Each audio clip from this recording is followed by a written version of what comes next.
It says, let this mind be in you, which was in Christ Jesus, right?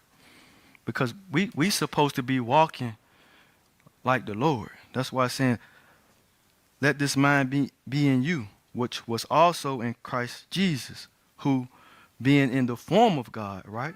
So at one point in time, Jesus was in the form of God. That's why it says, who being in the form of God, thought it not robbery to be equal with God. Because in the beginning, it was two, God and God, right? He didn't become Jesus until he became man.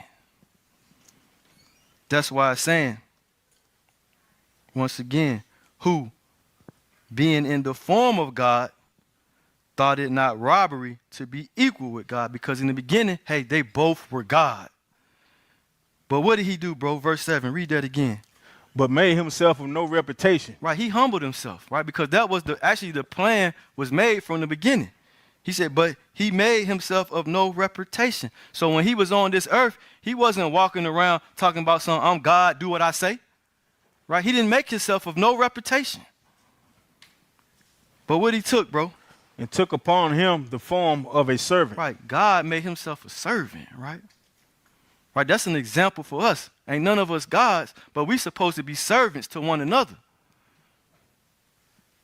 Right, he made that example right before he died with his disciples when he was washing their feet.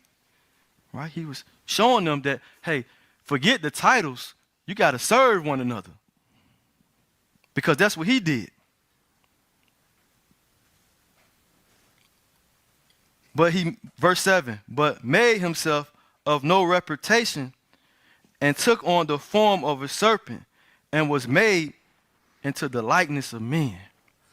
Right? Now we're seeing how this thing came about. See, God, he was made into the likeness of man. Well, why he had to do that though? Because God don't die.